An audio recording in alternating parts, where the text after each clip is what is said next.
नमस्कार, बहुत स्वागत है आप सभी का। मैं हूं आपके साथ नैना यादव, लेकर हाजिर हूं हमारा प्राइम टाइम सबसे खास शो वर्ल्ड नाउ।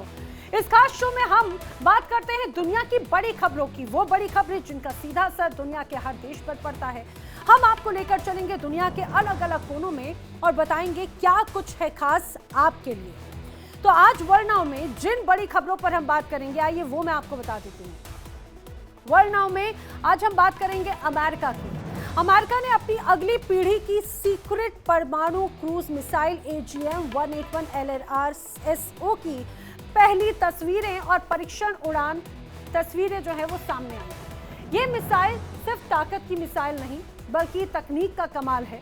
ये सैटेलाइट तकनीक से लैस है जो दुश्मन के रडार को चकमा देकर बगैर पकड़ाई आए अपने लक्ष्य को भेदने में, अपने लक्ष्य तक पहुंचने में सक्षम है। वहीं वर्ल्ड नाउ में आज हम बात करेंगे नेतन्याहू के खौफनाक प्लान की। इजराइल की सुरंगों से साजिश कर रहे 200 हमास लड़ाकों को अब सिर्फ मौत नहीं बल्कि उससे बदतर सजा मिलने वाली है, जिसका ट्रेलर है IDF चीफ की तरफ से दिया गया संदेश। नेतन्याहू का खौफनाक प्लान सामने आ गया है जिसमें हमास लड़ाकों को अनारकली वाला अंजाम भुगतना पड़ सकता है। वर्ल्ड नाउ में बात करेंगे अमेरिका की। 1940 के दशक के द्वितीय विश्व युद्ध की समुद्री लड़ाइयों में लाखों सैनिक, जहाज, विमान गहराइयों में डूब गए। खास करके अमेरिकी सेना के करीब 40,000 सैनिक आज भी लापता हैं। अब अमेरिकी रक्षा विभाग यानी कि डिपार्टमेंट ऑफ डिफेंस और समुद्री वैज्ञानिक मिलकर एक बड़ा मिशन चला रहे हैं ताकि इन सैनिकों के अवशेषों को खोजा जा सके। इस पूरे मिशन में एडवांस्ड DNA तकनीक और गहरे समुद्र की स्कैनिंग यानी कि डीप सी स्कैनिंग का इस्तेमाल किया जा रहा है। सवाल यह है कि क्या ये मिशन पूरा हो पाएगा। वर्ल्ड नाउ में आज हम बात करेंगे तंजानिया की लेक नेट्रॉन झील की, जो अपनी खून जैसे लाल पानी और रहस्यमय प्रकृति के लिए दुनिया भर में जानी जाती है। ये झील इतनी जहरीली और अल्कलाइन है, जो भी इसमें गिरता है वो पत्थर की तरह सख्त हो जाता है और वहां हमेशा के लिए जम जाता है। तो आइए वर्ल्ड नाउ में बात करते हैं दुनिया के राजनीतिक गलियारों में एक बार फिर से हलचल मच गई है। अमेरिका के राष्ट्रपति डोनाल्ड ट्रंप के पास में है एक सीक्रेट प्लान जो सीधे पुतिन और शी जिनपिंग के लिए है। साथ ही अमेरिका एक मिसाइल पर काम कर रहा है जिसकी ताकत हिरोशिमा पर गिराई गई परमाणु बम से भी 10 गुना ज्यादा है। यानी अमेरिका में दुनिया को एक बार फिर से चौंका कर रख दिया है। कैलिफोर्निया में हुए टेस्ट फ्लाइट में पहली बार सामने आई उनकी नई सीक्रेट परमाणु missile AGM-181 long range stand of LRSO। America ने फिर अपनी परमाणु ताकत दिखा दी। वो मिसाइलें जो दुश्मनों को बगैर दिखे खत्म कर सकती हैं। ट्रंप के दौर में शुरू हुआ गुप्त प्रोजेक्ट अब दुनिया के सामने आ चुका है और माना जा रहा है कि ये रूस और चीन के लिए एक साफ चेतावनी है। अमेरिका का गुप्त परमाणु मिसाइल क्या है वो मैं आपको समझाने की कोशिश करती हूँ। आइए, दरअसल कैलिफोर्निया के आसमान में बाकायदा सीक्रेट परमाणु मिसाइल नजर आई थी। पहली बार खुले तौर पर ये कहा जाए टॉप सीक्रेट मिसाइल जो है वो एक तरह से देखने को मिली थी। इसका नाम है AGM-181। अब अमेरिका की नई स्टेल्थ परमाणु क्रूज मिसाइल जिसे कहा जाता है, अमेरिका की ये अपने आप में इस ताकत को दर्शाता है। एक स्टैंड ऑफ क्रूज मिसाइल ये एक तरह से है। इसे रेथॉन टेक्नोलॉजीज द्वारा विकसित किया गया है और समझिए रेथॉन टेक्नोलॉजीज द्वारा विकसित ये जो मिसाइल है B-52H स्ट्रैटफोर्टिस विमान के साथ में LRSO की टेस्ट फ्लाइट एक तरह से की गई और लंबी दूरी से स्ट्रैटेजिक टारगेट्स पर हमला करने में सक्षम मानी जाती है। और बताया गया है कि इसको डिजाइन ही इस रूप में किया गया है कि लंबी दूरी के टारगेट्स को ये सीधे सीधे भेज सके।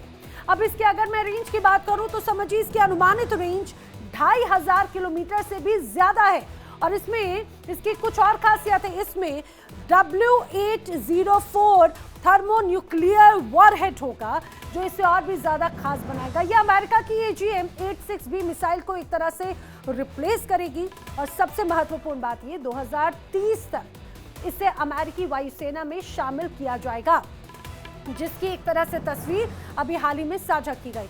अब समझिए ये जो मिसाइल है ये सिर्फ ताकत की मिसाइल नहीं है, ये तकनीक का कमाल भी है।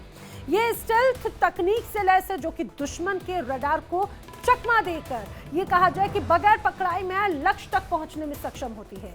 ये मिसाइल B-52H बम वर्षक के साथ में उड़ान भरते हुए कैलिफोर्निया के ओवेंस वैली में भी देखी गई। LRSO मिसाइल जिसकी खासियत यह है कि ये दुश्मन के रडार को चकमा देने में सक्षम है और 5 से 150 किलो टन तक के परमाणु वॉरहेड ले जाने में भी ये सक्षम है। अब ये विमान टॉर्च 52 कॉल साइन के साथ में कैलिफोर्निया की ओवेंस वैली के ऊपर से उड़ा। 29 अक्टूबर को एविएशन फोटोग्राफर इयान रिचियो ने बाकायदा इस तस्वीर को अपने कैमरे में कैद किया।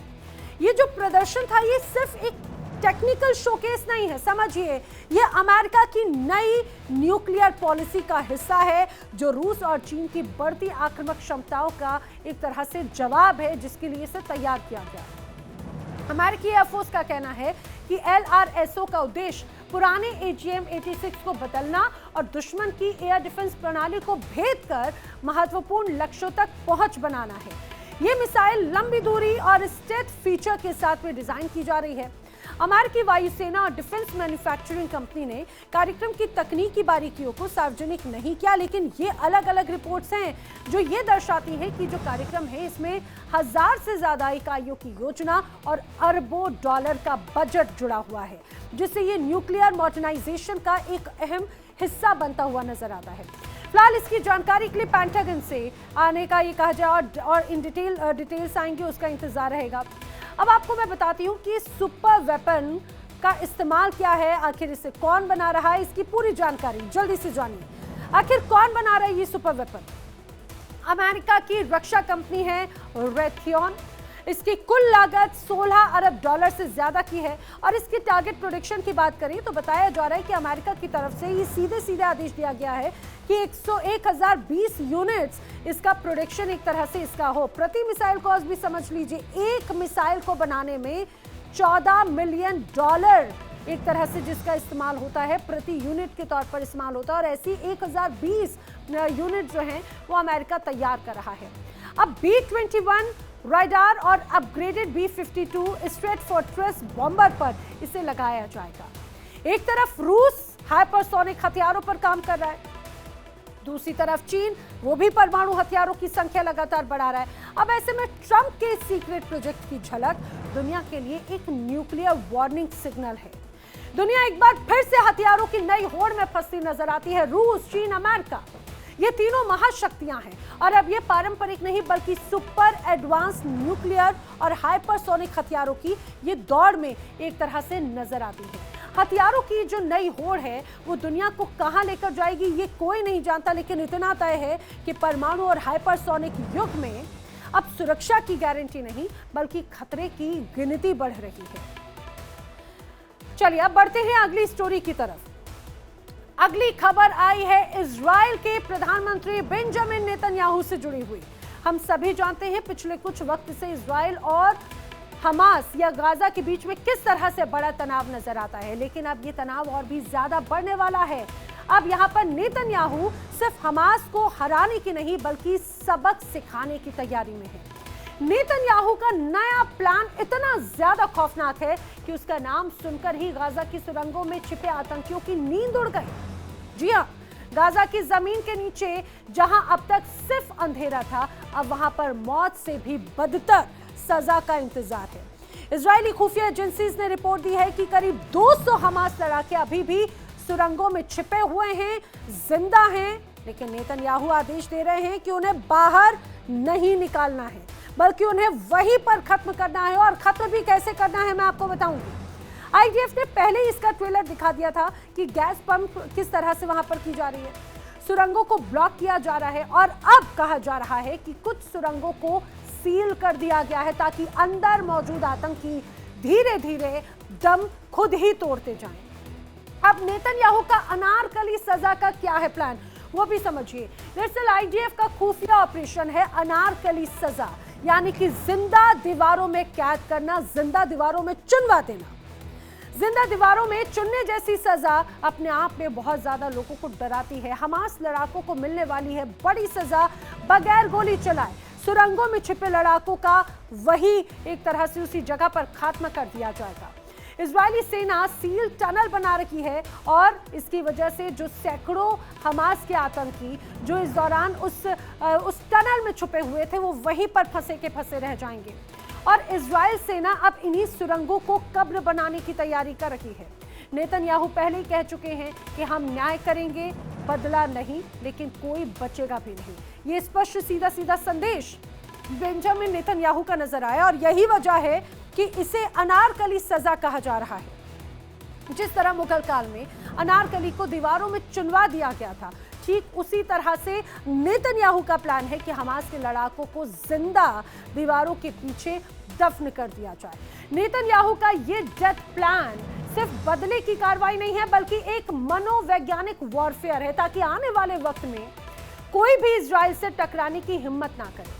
अब एक रिपोर्ट कहती है कि इजरायली सेना ने उस सुरंग में कंक्रीट और सीमेंट भरनी शुरू कर दी, जिसमें 200 हमास के लड़ाके फंसे हुए हैं। बताया जा रहा है कि सुरंगों में विस्फोटक सामग्री भी डाली जा रही, ताकि इसे ब्लास्ट करने का भी ऑप्शन एक तरह से बना रहे। गाजा में इजरायल और हमास के बीच में अगर युद्ध विराम हुआ, खतरे में एक तरह से वो भी नजर आता है।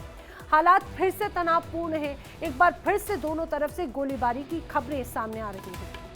अब आइए मैं आपको बताती हूँ इजरायल हमास संघर्ष की आखिर अब तक की टाइमलाइन किस तरह की रही है, किस तरह का लगातार यहाँ पर तनाव देखने को मिलता रहा है। 7 अक्टूबर 2023 को हमास ने इजरायल पर अचानक से एक बड़े हमले को अंजाम दिया था और समझिए किस रूप में यहाँ पर एक बड़ी तस्वीर नजर आई। और इस हमले में 1200 लोग मारे गए थे, 250 से ज्यादा बंधक इस दौरान बना लिए गए थे। लेकिन उसके बाद से जो एक तस्वीर बनती हुई नजर आई वो उसके बाद सुधरने का नाम नहीं ले रही। 8 अक्टूबर को 2023 में ही लेबनान की अगर बात करें तो यहाँ पर हिजबुल्लाह समूह ने फिलिस्तीनियों के लिए अपने समर्थन की एक तरह से घोषणा कर दी। यानी कि फिलिस्तीनियों का समर्थन तो ठीक है, लेकिन ये सीधे विद्रोह की बात थी इजराइल के खिलाफ। इजराइल पर मिसाइल अटैक कर दिया गया।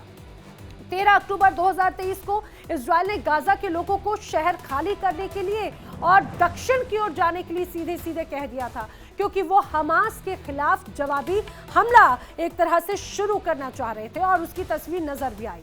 27 अक्टूबर को 2023 को ही इजराइल द्वारा हमास के प्रमुख ठिकानों को सीधे टारगेट किया गया और गाजा में जमीनी हमला शुरू किया गया था। और देखिए गाजा में जैसे ही जमीनी हमले शुरू हुए, इसकी वजह से संघर्ष और भी ज्यादा बढ़ता हुआ नजर आया और वो तस्वीरें हम सभी के सामने आ जाती हैं कि किस तरह से चाहे बात गाजा पट्टी का वो इलाका जो कहने को बहुत छोटा हिस्सा है, लेकिन वहां पर सैकड़ों लोगों की जान गई, वहां की सुरंगों को, वहां के अस्पतालों को, वहां के स्कूलों तक को बड़ा नुकसान पहुंचाया गया। इजरायली सेना 15 नवंबर 2023 को सबसे बड़े अस्पताल पर हमला करती है, अल शिफा। यहां पर वो एंटर करती है और उत्तरी गाजा के लगभग सभी अस्पतालों पर छापा मारकर उन्हें नष्ट कर देती है। उसकी बड़ी वजह समझिए, इजराइल की तरफ से ये बड़ा दावा किया जाता है कि हमास के लड़ाके ऐसे ही अस्पतालों की शह में, अस्पतालों की आड़ में, बेसमेंट में अपनी जगह बनाकर रखते हैं ताकि आम जनता की एक तरह से उनको शील्ड बनाकर वो रखें। लेकिन 15 नवंबर को जब इजराइल की सेना ने अल शिफा में एंटर किया अस्पताल के अंदर, तो वो तस्वीर भी, वो शेल भी कहा जाए, वो जो पूरी एक ढाल थी वो भी वहां पर टूट गई। उत्तरी गाजा के लगभग सभी अस्पतालों पर बड़ा छापा मारा और सभी अस्पतालों को नष्ट कर दिया गया। 21 नवंबर 2023 को इजराइल और हमास के बीच में 7 दिनों की अवधि के लिए युद्ध विराम हुआ। यह तय हुआ कि अब किसी तरह से दोनों ओर से कोई भी हमला नहीं करेगा। 105 इजरायली बंधकों और 240 फिलिस्तीनी बंधकों को रिहा करने की बात हुई और ये तस्वीर आई थी 21 नवंबर के बीच में। लेकिन ऐसा नहीं है कि इस बीच सब कुछ सामान्य हो गया, सब कुछ ठीक हुआ। समझिए उसके बाद से भी तनाव लगातार बरकरार रहा। 26 जनवरी 2024 को नीदरलैंड में अंतर्राष्ट्रीय न्यायालय यानी कि आईसीजे ने इजराइल से गाजा में नरसंहार को रोकने के लिए कहा, क्योंकि इजराइल ने जिस तरह से नरसंहार की शुरुआत की उसमें सैकड़ों हजारों लोगों की जान जा चुकी थी। ऐसी रिपोर्ट्स भी सामने आई जिसमें इजरायली सेना ने मानवाधिकारों की अवहेलना की। इसमें बड़े स्तर पर कहा गया, ये दावा किया गया कि यहाँ पर आईडीएफ की तरफ से गाजा में जिस रूप में बड़े हमले किए गए उसमें मासूम बच्चों की जिंदगियां गई, वहां पर महिलाओं को टारगेट किया गया, बर्बरता के साथ में उन्हें मारा गया। अब इन तमाम रिपोर्ट्स का हालांकि आईडीएफ की तरफ से, इजराइल की तरफ से इसका खंडन किया जाता रहा है, लेकिन अब वही बात अगर 29 फरवरी 2024 की करें तो हमास द्वारा संचालित गाजा स्वास्थ्य मंत्रालय की तरफ से एक बयान आया। उनकी तरफ से कहा गया कि इजराइल के जवाबी हमले के बीच में फिलिस्तीन में मरने वालों की संख्या 30,000 से ज्यादा हो चुकी है। 30,000 से ज्यादा फिलिस्तीनी लोगों की मौत हो चुकी है। और जैसे ही ये बयान सामने आता है मंत्रालय की तरफ से, लोगों का गुस्सा और भी ज्यादा बढ़ता हुआ नजर आता है। और उसके बाद में गुस्से का आप ये समझिए 30,000 से ज्यादा लोगों की जान जाना लोगों को और भी नाराज कर देता है। गाजा में भुखमरी के संकट की वजह से राजनीतिक दबाव का सामना भी इस दौरान जमकर करना पड़ा 7 मार्च 2024 को। अब आप ये समझिए, जिस रूप में हम देखते रहे हैं कि एक बड़ी तस्वीर यहाँ पर नजर आई, उसमें अब यहाँ पर लोगों के पास खाने के लिए खाना नहीं था, पीने के लिए पानी नहीं था। तत्कालीन अमेरिकी राष्ट्रपति जो बाइडेन ने इस दौरान सहायता पहुंचाने के लिए जहाज भेजने के सीधे सीधे निर्देश दिए। और इस तरह के कई हमने देखे थे कि कैसे सुमित फ्लोटिला के माध्यम से गाजा वासियों को राहत पहुंचाई जा रही थी, लेकिन इस दौरान उसका इजराइल की तरफ से बड़े स्तर पर विरोध किया गया। इजराइल के प्रधानमंत्री बेंजामिन नेतन्याहू ने सीधे सीधे एक तरह से घोषणा कर दी थी 23 जून 2024 को, और हमने देखा था कि किस रूप में उनकी तरफ से नाराजगी भी जाहिर की गई थी। गाजा में हमास आतंकवादियों के खिलाफ नजदीकी लड़ाई खत्म हो गई है, लेकिन युद्ध जारी है। यह पिछले जून का मामला था जब उनकी तरफ से कहा गया कि लड़ाई खत्म है लेकिन जंग, युद्ध जारी रहेगा। और अपने आप में ये एक बड़ी तस्वीर इस दौरान यहाँ पर नजर आती रही है। 23 जून की बात थी, आतंकवादियों को खत्म करने की बात उनकी तरफ से जरूर कही गई। आप ये समझिए कि किस रूप में युद्ध विराम को लेकर कई बार बातचीत हुई, लेकिन युद्ध विराम हुआ नहीं।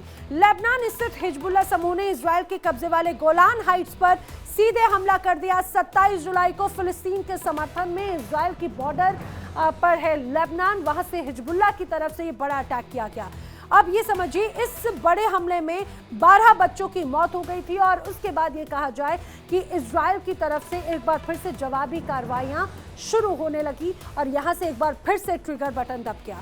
इसके बाद इजराइल ने जवाबी हमले किए और ऐसे हमले किए जब सीधे सीधे लोग इससे प्रभावित होने लगे। अगली तारीख 1 अगस्त 2024 की समझिए, हमास के जो सैन्य प्रमुख थे मोहम्मद दीफ, इजराइल डिफेंस फोर्स ने एक तरह से उसे मार गिराया। आप इसको इस रूप में समझिए, कैसे लगातार पहले सीजफायर की बात होती है, फिर लेबनान की तरफ से, हिजबुल्लाह की तरफ से जैसे ही कार्रवाई की जाती है, और उसके बाद लगातार इजराइल ने टारगेट करके हमास प्रमुख को उन्होंने ढेर कर दिया। सैन्य प्रमुख था मोहम्मद दीफ को इजराइल डिफेंस फोर्स ने मार गिराया। 17 सितंबर 2024 को लेबनान में हिजबुल्लाह समूह द्वारा इस्तेमाल किए जा रहे हजारों पेजर जो थे उन्हें पूरी तरह से विस्फोट कर दिया था। दरअसल इजरायली सेना द्वारा ही एक तरह से इसे विस्फोट किया गया था और वो बड़ी तस्वीर नजर आई थी लेबनान के अंदर। और इस दौरान वहां के जो लोग थे, हिजबुल्लाह का जो समूह था, उनकी तरफ से पेजर का इस्तेमाल किया जाता था। पेजर के माध्यम से ही आदान प्रदान होता था मैसेजेस का,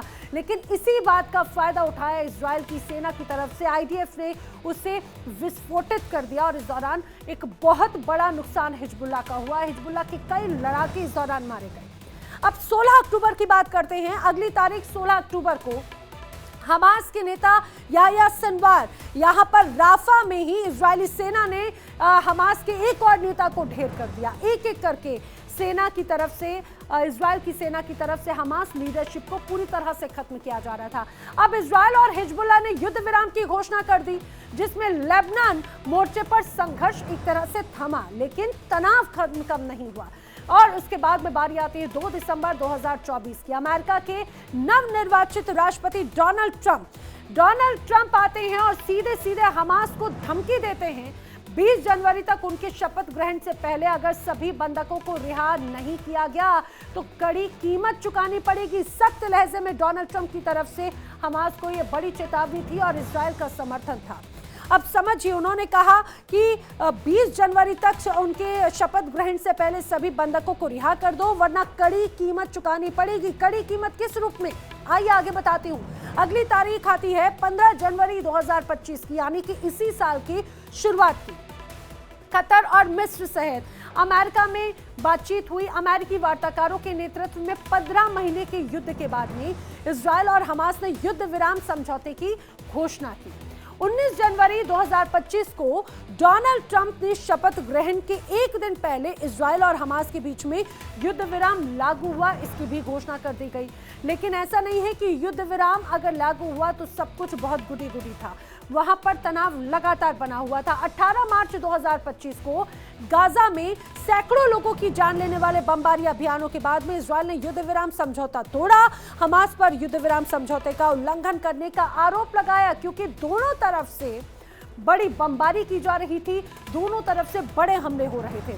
26 मई 2025 की तारीख जब अमेरिका और इजरायल द्वारा समर्थित गाजी मानवतावादी फाउंडेशन राफा में नए खाद्य वितरण केंद्रों के साथ में काम करना शुरू किया गया, क्योंकि जिस तरह से यहाँ पे संघर्ष हुआ, गाजा वासियों के लिए बहुत मुश्किल का वक्त था, क्योंकि राफा बॉर्डर बंद थी। लोगों को बार बार ये जरूर कहा गया कि लोग चाहें तो सुरक्षित स्थान पर चले जाएं, लेकिन जो लोग वहां पर थे उनके पास में ना खाने के लिए खाना था, ना पीने के लिए पानी था, यहाँ तक कि कपड़ों तक के लिए उनको दो चार होना पड़ रहा था, छोटे छोटे मासूम बच्चे। और ये मामला लगातार कई बार मानवाधिकार संगठनों की तरफ से उठाया गया, लेकिन ये मान के चलिए इजरायल द्वारा समर्थित एक फाउंडेशन थी गाजी मानवतावादी, उनकी तरफ से राफा में नए खाद्य वितरण खोले गए ताकि लोगों को जो प्रभावित हैं उन्हें खाना या फिर जरूरत का सामान भेजा जा सके।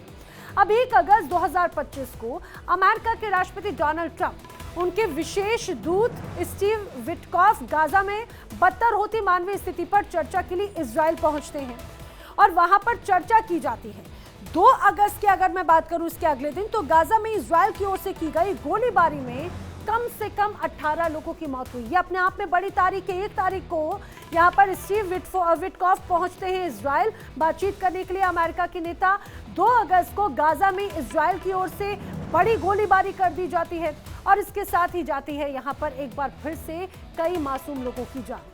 3 अगस्त को इजरायल के दक्षिणपंथी मंत्री हैं अल अक्सा मस्जिद के परिसर यहाँ पर पहुंचते हैं और फिर यहाँ पर एक अलग तस्वीर नजर आती है और वहां से एक मैसेज देने की कोशिश की जाती है। इजरायल के दक्षिणपंथी मंत्री अल अक्सा मस्जिद पहुंचकर वहां पर एक मैसेज देते हैं। यूएन के काफिलों और इजरायल समर्थित अमेरिकी ठेके द्वारा संचालित राहत केंद्रों से सहायता मांगने गए 38 फिलिस्तीनी नागरिकों की मौत होने की भी जानकारी इस दौरान सामने आई थी। 6 अगस्त 2025 को यूएन के काफिलों और इजरायल समर्थित अमेरिकी ठेकेदार द्वारा संचालित राहत केंद्रों से सहायता मांगने गए ये लोग, आखिर उनके साथ में क्या हुआ? यहाँ पर 38 फिलिस्तीनी ऐसे थे जिनकी मौत हो गई। इजरायल की सेना ने कहा कि जब भीड़ उसके सैन्य बलों के पास पहुंची तो उसकी चेतावनी के तौर पर एक तरह से गोलियां चला दी गई और यहां से ही गाजा की तरफ से एक बार फिर से नाराजगी देखने को मिली। हमास ने इसे सीधे सीधे जेनोसाइड कहा। मासूम लोगों को एक बार नहीं, 2 बार नहीं, कई बार इजरायल की तरफ से टारगेट किया गया। अब 8 अगस्त 2025 को इजरायल की सुरक्षा कैबिनेट ने गाजा पर सैन्य नियंत्रण लेने की योजना को एक तरह से मंजूरी दे दी, लेकिन आप ये भी समझिए कि इसके लिए गाजा तैयार नहीं था। दक्षिणी गाजा में इजरायली वायुसेना ने कई ठिकानों पर हवाई हमले किए।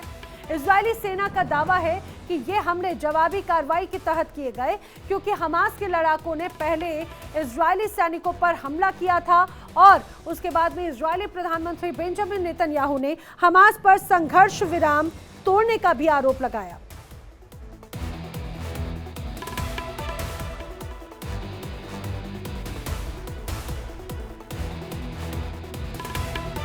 नेतन्याहू ने कहा कि यह हमास को युद्ध विराम का मतलब समझ नहीं आता है और इजरायल अपनी सुरक्षा से कभी समझौता नहीं करेगा।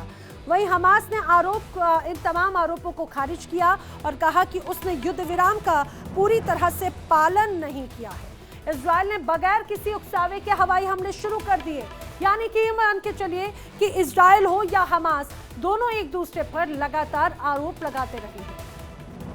इजरायल के अंदर भी हालात गर्म हैं। कई मंत्रियों ने नेतन्याहू पर दबाव बढ़ाना शुरू कर दिया और दोबारा से सैन्य अभियान शुरू करने की मांग की। अमेरिका इजरायल पर दबाव बना रहा है कि जो लड़ाके इजरायली नियंत्रण वाली येलो लाइन के पीछे फंसे हैं उन्हें जाने का एक तरह से रास्ता दिया जाए, लेकिन बेंजामिन नेतन्याहू साफ इनकार कर रहे हैं। 2 सालों की जंग के बाद में गाजा की एक ही पहचान रह गई है, मलबा, बर्बादी और बेघर लोग। कभी रौनक से भरे शहर अब पूरी तरह से खंडर बन चुके हैं। गाजा की जंग के 2 साल मौत और मलबा किस रूप में यहाँ पर नजर आता है, मैं आपको बताती हूँ। दरअसल अभी तक कई ऐसी बड़ी रिपोर्ट्स दावा करती हैं कि गाजा और इजराइल के बीच में संघर्ष में गाजा में 67,000 से ज्यादा लोगों की मौत हुई है, 67,000। वहीं यह भी बताया गया है कि लगभग यहाँ पर 1,70,000 से ज्यादा लोग घायल हैं। बुनियादी ढांचों की बात करूं तो यहाँ पर इस हमले में सिर्फ मलबा नजर आता है, क्योंकि गाजा 80% से ज्यादा तबाह हो चुका है। यहाँ पर चाहे स्कूलों की बात हो, अस्पतालों की बात हो, बेसिक नेसेसिटीज जो मार्केट थे वो पूरी तरह से मलबे में तब्दील हो चुके हैं। 80% बुनियादी ढांचा तबाह हो चुका है। हर 3 में से 2 बच्चे मानसिक आघात से जूझ रहे हैं। जरा सोचिए उन मासूम बच्चों पर क्या बीत रही होगी जिन्होंने अपनी आंखों के सामने ये बमबाजी, अपने अपनों को जान गंवाते हुए देखा। अस्पतालों का 70% हिस्सा खंडर में तब्दील हो चुका है। 12 लाख से ज्यादा लोग बेघर हो गए हैं। सबसे महत्वपूर्ण कहा जाता है कि इंसान के लिए सबसे बेसिक जरूरत है रोटी, कपड़ा, मकान। तो पानी हो, खाना हो, बिजली हो, ये सारी चीजें यहाँ पर कुछ नजर नहीं आता। इन सारी चीजों की भारी किल्लत गाजा वासियों के सामने है। गाजा जहां कभी जिंदगी चलती थी, अब वहां पर सिर्फ मलबा बाकी है। 2 साल की लगातार जंग ने हर इमारत, हर सड़क, हर उम्मीद को तोड़ कर रख दिया। हजारों घर मिट्टी में मिल गए हैं, लाखों लोग बेघर हो चुके हैं। संयुक्त राष्ट्र के अनुसार गाजा में करीब 80% आबादी को अभी भी मानवीय मदद की जरूरत है। स्कूल कैंप में बदल गए हैं, अस्पतालों में दवाइयां नहीं हैं, बच्चे भूखे, ये कहा जाए भूख के मारे मर रहे हैं, भूख की वजह से जीने को मजबूर हैं। गाजा के जख्म गहरे हैं, लेकिन यहाँ के लोग अभी भी टूटी हुई ईंटों के बीच में नई शुरुआत तलाशने की कोशिश करते हैं। युद्ध विराम अब सिर्फ कागजों पर बचा हुआ नजर आता है। सवाल ये कि क्या गाजा में शांति की उम्मीद एक बार फिर से धुएं में उड़ जाएगी। चलिए बढ़ते हैं आगे और अब वर्ल्ड नाउ में बात करते हैं अमेरिकी सैनिकों के बारे में जो द्वितीय विश्व युद्ध के समय लापता हो गए थे, या यूं कहा जाए कि उनके आज तक कोई अता पता तक नहीं है। आज तक ना तो अमेरिकी सरकार को, सेना को या फिर उन सैनिकों के परिवारों को उनके बारे में कोई सुराग मिल पाया है। अब द्वितीय विश्व युद्ध 1940 का दशक, जब अमेरिका और उसके सहयोगी देशों की सेनाएं समंदर में लड़ रही थी, दुश्मनों से 2-2 हाथ कर रही थी। इसी दौरान हजारों अमेरिकी सैनिक जहाज, विमानों के साथ में गहराइयों में समा गए। समंदर में वो कहीं लापता हो गए, जिनका आज तक कोई सुराग नहीं मिल पाया। सरकारी आंकड़े बताते हैं कि आज भी करीब 40,000 सैनिकों का कुछ अता पता नहीं है, जो अमेरिका के इतिहास का एक काला अध्याय है, क्योंकि आज का सुपर पावर तब शक्ति विहीन हो गया था और अपने ही सैनिकों की मौत का तमाशा देख रहा था। लेकिन अब वो अपने उन सैनिकों को फिर से तलाशने की कोशिश में है, उन सैनिकों के अवशेषों का पता लगाने की कोशिश कर रहा है। अब अमेरिकी रक्षा विभाग और मरीन साइंटिस्ट ने द्वितीय विश्व युद्ध में लापता सैनिकों के अवशेषों को खोजने का एक विशाल मिशन शुरू किया। ईडीएनए तकनीक और डीप सी स्कैनिंग, जिसकी मदद से उन अमेरिकी जहाजों और विमानों के मलबे की पहचान की जा रही है जो दशकों पहले लापता हो गए थे। अब वैज्ञानिकों ने एनवायरमेंटल डीएनए यानी कि पानी और सेडिमेंट में बिखरे जेनिक टुकड़ों को खोजने की नई तकनीक आजमाने का मन बनाया है, जिसके लिए सैंपल्स को इकट्ठा किया जा रहा है। अब आइए मैं आपको बताती हूँ कि किस तरह से ये पूरा 40,000 अमेरिकी सैनिकों का ईडीएनए होगा। दरअसल इसे समझिए कि द्वितीय विश्व युद्ध के बाद में हजारों अमेरिकी सैनिक जो लापता हुए, अब उन्हें फिर से ढूंढने की कोशिश की जा रही है। और ये 1 या 2 नहीं, 40,000 से ज्यादा अमेरिकी सैनिक हैं, जिनकी संख्या ये कहा जाए जो गायब हुए थे इस युद्ध के दौरान।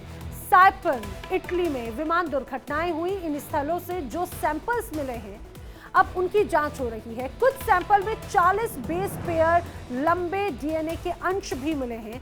अब आपको यह भी बता दूं, इस दौरान जिस तरह से अब इनका ईडीएनए किया जा रहा है, इसमें 2 एजेंसियां इस पूरे मिशन में रिसर्च कर रही हैं। वो दो एजेंसीज कौन कौन सी हैं, आइए मैं आपको बताती हूँ। वो दो एजेंसीज हैं। पहली एजेंसी अमेरिकी वैज्ञानिक और रक्षा एजेंसी है। दूसरी एजेंसी है डिफेंस MIA अकाउंटिंग एजेंसी। ये दोनों एजेंसियां सैनिकों के अवशेषों को पता लगाएगी और ढूंढने की कोशिश करेगी, उनकी पहचान करने की कोशिश की जाएगी। यानी अमेरिकी सैनिकों की खोज के लिए वैज्ञानिक इस नई तकनीक eDNA का इस्तेमाल कर रही है। पर्यावरणीय डीएनए यानी कि eDNA एक तकनीक है जो किसी जीव की ओर से पर्यावरण में छोड़े गए अनुवांशिक पदार्थ का पता लगाती है, और ये विधि जल, मिट्टी और दूसरे पर्यावरणीय नमूनों से डीएनए एक तरह से एकत्रित करती है। जैव प्रजातियों की उपस्थित जैव विविधता और पारिस्थितिकी तंत्र के स्वास्थ्य की निगरानी करने के लिए उपयोग की जाती है, जिसकी वजह से जो पारंपरिक तरीके हैं उसका एक शक्तिशाली और प्रभावी विकल्प बनता है। और अब यही तकनीक द्वितीय विश्व युद्ध में लापता हुए अमेरिकी सैनिकों का पता लगाएगी। अब मैं आपको बताती हूँ इस eDNA के बारे में। पर्यावरणीय डीएनए रहस्यों को समझने की ये एक नई तकनीक है जिसमें वैज्ञानिक डीएनए से रहस्य को समझते हैं। अब समझिए, इसमें समुद्र, नदियां, झीलों से eDNA निकाले जाते हैं। जीव पर्यावरण में अपना डीएनए छोड़ देते हैं, जिसमें जैविक पदार्थों के जरिए डीएनए को छोड़ा जाता है। मल, त्वचा, श्लेष्मा, एक तरह से इनके माध्यम से डीएनए को कलेक्ट किया जाता है।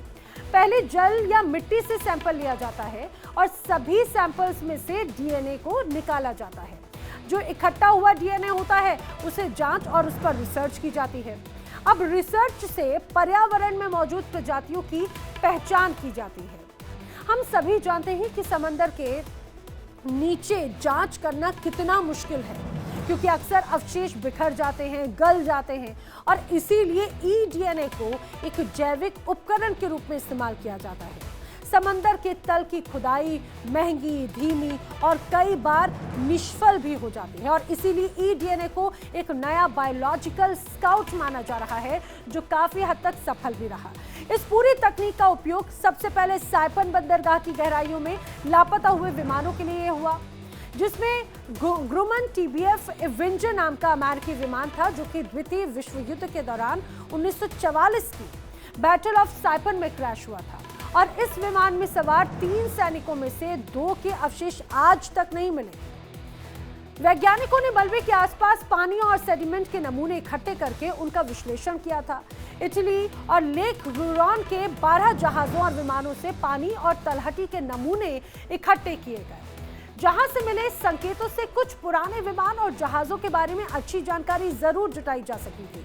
और अब एक बार फिर अमेरिकी सैनिकों का पता लगाने के लिए DPAA और यूनिवर्सिटी पार्टनर्स मिलकर फील्ड सैंपलिंग कर रहे हैं।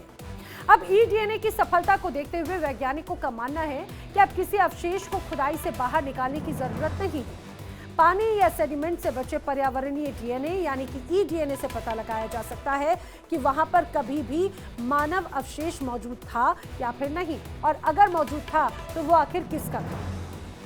ये तरीका पारंपरिक खुदाई की तुलना में ज्यादा सस्ता माना जा रहा है और ज्यादा इफेक्टिव भी, और जो गुमशुदा सैनिक हैं उनकी पहचान में बहुत ज्यादा सहायक भी है। अब इस प्रोजेक्ट में साइपन के अलावा अन्य मलबों से भी नमूने लिए गए हैं ताकि जो गुमशुदा सैनिक हैं उनके अवशेषों का पता लगाया जा सके। समुद्र की गहराइयों से मिले छोटे से छोटे सैंपल से वैज्ञानिक eDNA के जरिए सेकेंड वर्ल्ड वॉर के खोए सैनिकों तक पहुंचने की उम्मीद जगा रहे हैं। और ये तकनीक है विमान दुर्घटनाओं, समुद्री आपदाओं और आर्कियोलॉजिकल डिस्कवरी में भी क्रांतिकारी एक तरह से साबित हो सकती है। चलिए बढ़ते हैं वर्ल्ड नाउ की अगली स्टोरी की तरफ। दुनिया में करोड़ों झीलें हैं जिन्हें देखकर अक्सर मन में सुकून मिलता है। उनको देखकर, उनकी खूबसूरती को देखकर एक मन में शांति मिलती है। लेकिन कुछ झीलें ऐसी हैं जिनके रहस्य आज तक वैज्ञानिक भी सुलझा नहीं पाए हैं। कहीं पर पानी खौलता है, कहीं पर रंग बदलता है, कहीं झील की गहराइयों में छुपे सदियों पुराने राज भी नजर आते हैं। अफ्रीका का तंजानिया, यहाँ पर एक ऐसी झील है जो देखने में जितनी खूबसूरत है उतनी ही खतरनाक भी। ये झील जो पहली नजर में खूबसूरत नजर आती है, लेकिन इसके अंदर छिपा है मौत का राज। लाल रंग की ये झील किसी रहस्य से कम नहीं है। यहाँ का पानी इतनी क्षारता यानी कि अल्कलाइनिटी है इसमें कि जानवर इसमें अगर गिर जाए तो मानिए वो पत्थर बन जाए। लेकिन हैरानी की बात यह है कि यही झील हजारों फ्लेमिंगो पक्षियों का घर भी है। ये जितनी खूबसूरती के साथ में यहाँ पर नजर आती है उतनी ही जानलेवा भी है। और इस झील का पीएच स्तर अगर आप जानेंगे तो आप भी हैरान रह जाएंगे। इस झील का पीएच लेवल है 9 से 10.5 तक का, 10.5 तक का। इतना ज्यादा क्षारीय, इतना ज्यादा खारा पानी, अगर कोई जानवर इसमें फंस जाए उसका शरीर कुछ ही घंटों में सख्त पत्थर जैसा हो जाता है। अब झील का पानी खून जैसा लाल और इतना घातक क्यों है? आइए वो आपके मन के सवाल का जवाब भी मैं देती हूँ। लोगों के मन में बार बार सवाल ये कि अगर ये झील इतनी खूबसूरत है तो इसका पानी खून जैसा लाल क्यों है और ये इतनी ज्यादा घातक क्यों? जवाब देखिए, खून की तरह लाल वाला ये जो झील है ये दरअसल ये अफ्रीका में है और इस झील का नाम है नेट्रॉन झील। नेट्रॉन झील का पानी कास्टिक क्षारीय नमकीन पानी में बदल गया है। ये सतह पर नमक की तरह एक तरह से परत छोड़ता है। नेट्रॉन झील के पानी में काफी मात्रा में साइनोबैक्टीरिया भी मौजूद हैं। साइनोबैक्टीरिया इसके पानी के अंदर पनपने वाले जो सूक्ष्म जीव हैं, एक तरह से उसके अंदर पनपते हैं और ये सूक्ष्म जीव नमक पसंद करते हैं, जिसकी वजह से इस झील में काफी ज्यादा इसकी मात्रा यहाँ पर नजर आती है और इसी की नमक की काफी मात्रा इसको यहाँ पर देखी जा सकती है। और इन्हीं बैक्टीरिया के कारण झील का रंग लाल नजर आता है और इसीलिए ये लाल रंग एकदम खून जैसा लाल होता है। अब इस झील के पानी में सोडा और नमक की मात्रा इतनी ज्यादा है कि यहाँ पर अगर कोई कदम रख दे तो उसकी मौत निश्चित है, वो भी कुछ ही मिनटों के अंदर। इस झील में जीव जंतु अक्सर मर जाते हैं, हमने ये भी देखा, लेकिन वो क्यों मरते हैं इसकी कोई ठोस वजह तो अभी तक सामने नहीं आई। लेकिन मौत के बाद में उनका शरीर सड़ता नहीं है बल्कि झील के रासायनिक तत्वों से ढककर वो पत्थर जैसा कठोर हो जाता है। मानो ऐसा लगता है कि यहाँ पर कभी कोई जानवर, कोई जीव नहीं बल्कि पत्थर की मूर्ति रखी है।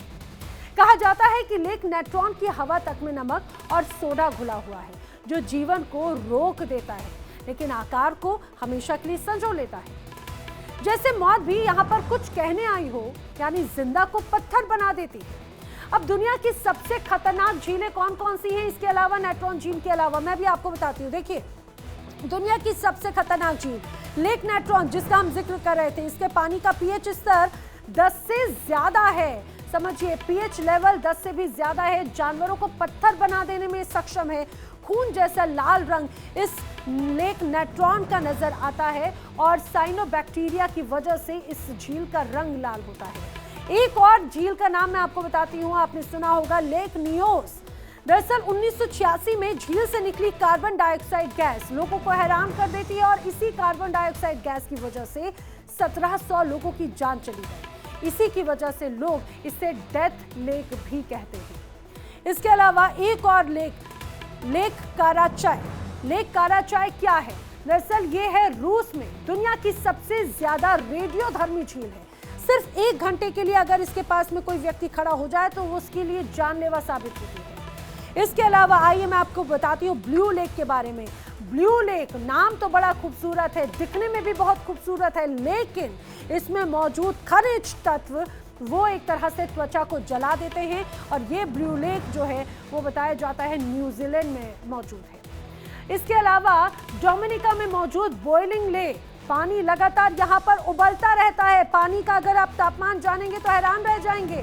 पानी का तापमान है 92 डिग्री सेल्सियस तक। ज्वालामुखी गैसों से एक तरह से उबलती हुई झील नजर आती है और ये जितनी खूबसूरत लगती है उतनी ही ज्यादा है खतरनाक भी। जहां बाकी जीवों के लिए जिंदगी नामुमकिन है, वहीं पर कुछ पक्षियों के लिए ये मौत नहीं बल्कि जीवन का ठिकाना है। लेकिन ये झील हर साल एक अलग तरह का चमत्कार दिखाती है। क्या है वो चमत्कार, बताऊं मैं आपको। झील की सतह पर जब भी मौसमी तौर पर छोटे द्वीप बनते हैं तो वहां पर कुछ खास पक्षी अपने घोंसले बना लेते हैं। जी हाँ, जहरीली झील लेकिन फिर भी जीवन का ठिकाना अपने आप में बड़ा हैरान कर देता है ये डेडली कॉम्बिनेशन। मौसमी द्वीपों पर कुछ पक्षी प्रजातियां यहाँ पर पहुँचते हैं और ये जो ऐसा कहा जाता है कि यहाँ पर बाकायदा उसके बाद में आके घोंसला भी बना देते हैं। बताया जाता है कि इस झील का पानी बहुत ज़्यादा खारा है, बहुत क्षारीय पानी है, लेकिन फिर भी यहाँ की जो फ्लेमिंगो की ब्रीडिंग है, वो फ्लेमिंगो विशेष रूप से इन क्षेत्रों में प्रजनन के लिए ही आते हैं। मिट्टी और अन्य सामग्री से वो ऊंचे कीचड़ वाले टीले बनाते हैं ताकि पानी के जो बढ़ने से उनके अंडे सुरक्षित रहें। नेट्रॉल झील में इंसान की मौत हो सकती है, लेकिन फ्लेमिंगो इसके खारे पानी में प्रजनन करते हैं। जी हाँ, दुनिया के लगभग 75% छोटे फ्लेमिंगो यहीं पर ही पैदा होते हैं। ये बड़ा दावा कहा जाता है, किया जाता है। यानी ये समझिए, ये जो झील है ये भले ही मौत का प्रतीक लगती हो, लेकिन इन फ्लेमिंगो के लिए यही जीवन का सबसे सुरक्षित आशियाना है। ये थी दुनिया की कुछ ऐसी झीलें जो दिखने में खूबसूरत लेकिन अपने रहस्यों में घातक है। विज्ञान ने भले ही बहुत कुछ समझ लिया हो, लेकिन इन झीलों के रहस्य आज भी कायम है। कहीं मौत का सन्नाटा, कहीं जीवन की लहरें। ये झीलें हमें याद दिलाती हैं कि प्रकृति जितनी खूबसूरत है उतनी ही ज्यादा रहस्यमयी भी। शायद यही वजह है कि उन्हें देखना किसी रोमांच से कम नहीं, किसी रोमांचक सफर से कम नहीं। आइए वर्ल्ड नाउ में अब बात कर लेते हैं चीन और ताइवान की। दो पड़ोसी एक दूसरे के खिलाफ जंग की तैयारी कर रही हैं। जी हाँ, चीन और ताइवान की अदावत तो कई वर्षों पुरानी है। चीन अपनी सैन्य ताकत को लगातार बढ़ा रहा है। चीन के राष्ट्रपति कई बार ये दावा कर चुके हैं कि ताइवान चीन का हिस्सा है और इसे हर हाल में हम लेकर रहेंगे। अब ऐसे में ये कयास लगाए जा रहे हैं कि चीन ताइवान पर हमला कर सकता है। ताइवान पर ड्रैगन के हमले को उसकी आहट से अमेरिका पहले से ही अलर्ट मोड पर है।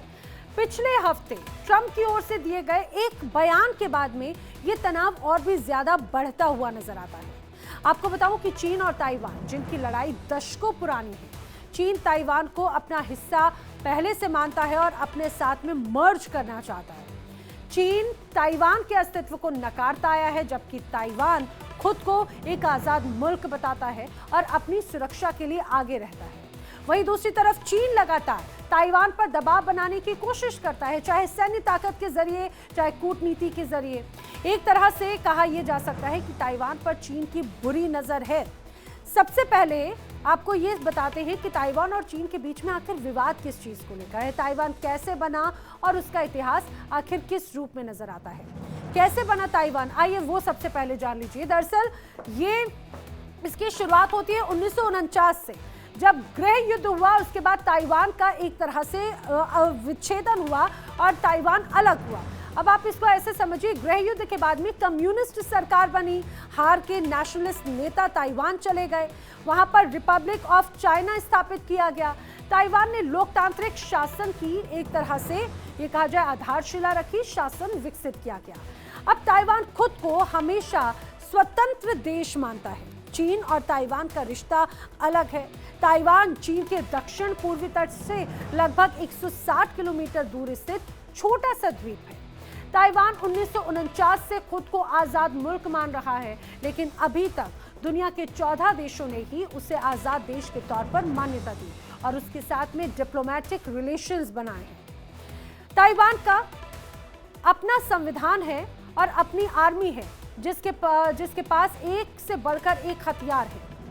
चीन कई बार ये कह चुका है कि वो ताइवान को मेनलैंड का हिस्सा बनाने के लिए ताकत का इस्तेमाल करने से भी नहीं चूकेगा।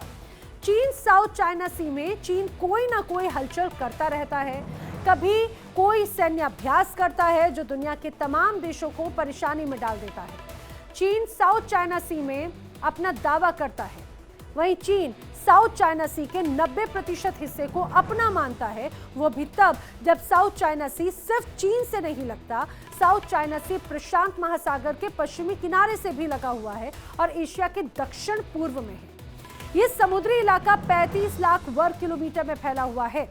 अब मैं आपको अगर मैप के जरिए समझाऊं तो मैप के जरिए देखिए साउथ चाइना सी के आसपास आखिर कौन कौन से देश हैं। आप देखिए, ये चीन और ताइवान, ये आपको ये पूरा मैप दिखा रखे हैं। आपको यहाँ पर ये इंडिया नजर आ रहा है। अब साउथ चाइना सी के पास में देखिए, यहाँ पर आपको वियतनाम नजर आता है, ताइवान आपको उधर नजर आ रहा है। ये आपको ब्राउन कलर के मैप के हिस्से में आपको चीन नजर आ रहा है। अब फिलीपींस साउथ चाइना सी के आसपास यहाँ पर नजर आता है। इसके अलावा थाईलैंड, मलेशिया, इंडोनेशिया, कंबोडिया, ये सभी वो एशियाई देश हैं जो कि साउथ चाइना सी के आसपास में आपको नजर आ रहे हैं। चीन, ताइवान, वियतनाम, इंडोनेशिया, इसके अलावा फिलीपींस, थाईलैंड, कंबोडिया, मलेशिया। और इन सभी की सीमा भी साउथ चाइना सी से कनेक्टेड है। अब ये एशिया और दुनिया के सबसे व्यस्त समुद्री मार्गों में से एक है। क्यों? क्योंकि विश्व का जो व्यापार का लगभग 30% समुद्री व्यापार यहीं से होकर गुजरता है। इसमें तेल है, प्राकृतिक गैस, इसके भंडार ज्यादा नजर आते हैं। लेकिन चीन के मैप में जहां पर चीन बड़ा दावा करता है, उसे 9 डैश लाइन के नाम से दर्शाया जाता है। चीन ने यहाँ पर कई आर्टिफिशियल आइलैंड्स और सैन्य अड्डे भी बनाए हुए हैं। अब अमेरिका ताइवान का मजबूत समर्थक एक तरह से नजर आता है, समर्थन शुरू से करता रहा है। उसकी सुरक्षा, उसकी रक्षा के मामले में भी अमेरिका ताइवान को हथियार सप्लाई करता है ताकि वो अपनी सुरक्षा सुनिश्चित कर सके। ये सब करता है ताइवान रिलेशंस एक्ट के तहत। अमेरिका अक्सर चीन के दबाव में के बावजूद ताइवान के साथ में राजनीतिक और अंतर्राष्ट्रीय मंचों पर समर्थन करता है। अमेरिका ताइवान की नौसेना, वायुसेना को मजबूत बनाने की भी मदद करता है, जिसकी वजह से चीन बहुत ज्यादा चिढ़ता हुआ नजर आता है। पहले आपको ये बताते हैं कि ताइवान रिलेशंस एक्ट आखिर क्या है और ये कब बना और इसकी क्यों जरूरत पड़ी। दरअसल समझिए, ताइवान रिलेशंस एक्ट ये एक अमेरिकी कानून है जो कि 1979 में पारित हुआ। पहले अमेरिका ताइवान को चीन मानता था। 1979 में अमेरिका ने चीन की सरकार को मान्यता दी, लेकिन ताइवान के साथ में अपने रिश्ते खत्म नहीं किए और इसीलिए अमेरिका ने एक ये नियम बनाया, ताइवान के साथ में यूएस की दोस्ती बनी रहेगी और अगर कोई भी देश ताइवान पर हमला करेगा तो अमेरिका उसकी बचने में मदद करेगा। अमेरिका ताइवान को एक लोकतांत्रिक दोस्त के तौर पर हमेशा से ट्रीट करता रहा है और इसीलिए अमेरिका चाहता है कि ताइवान और चीन के बीच में कोई भी झगड़ा या जबरदस्ती ना हो। अमेरिका ने ताइवान में अमेरिकन इंस्टीट्यूट इन ताइवान यानी AIT नाम का ऑफिस भी बनाया है और ये एक तरह से एम्बेसी के जैसे ही वर्क करता है। यानी अब ट्रंप अपने दोस्त ताइवान की रक्षा के लिए ड्रैगन को आंखें दिखा रहा है। अमेरिका खुलकर ताइवान की ढाल बना हुआ है। ताइवान अब सिर्फ अमेरिका का दोस्त नहीं है, बल्कि उसका टेक्नोलॉजी और स्ट्रेटेजिक पार्टनर भी बन चुका है। और ये कहा जाए कि जो दोनों की दोस्ती है वो तो जग जाहिर है, वो पूरी दुनिया एक तरह से उसको देखती भी है। चलिए, और अब वर्ल्ड नाउ में बारी है आज के सवाल की। आज का सवाल क्या है, जल्दी से जान लीजिए। आज का सवाल है, स्पेन की राजधानी क्या है? आपके सामने दो ऑप्शंस हैं, एक है मैड्रिड, दूसरा है लंदन। इन दोनों में से क्या है सही जवाब? अगर आप जानते हैं तो अपना फोन उठाइए, टीवी स्क्रीन पर दिखाए जा रहे नंबर्स पर व्हाट्सएप के जरिए आप अपना जवाब हमें भेज सकते हैं। सही जवाब देने वाले लकी विजेता को मिलेगा शानदार इनाम। और अब बारी है कल पूछे गए सवाल का जवाब देने वाले विजेता का नाम जानने की। कल पूछे गए सवाल के विजेता हैं कुश शर्मा, जो कि दिल्ली के रहने वाले हैं। कुश, आपको इंडिया डेली टीम की तरफ से बहुत शुभकामनाएं।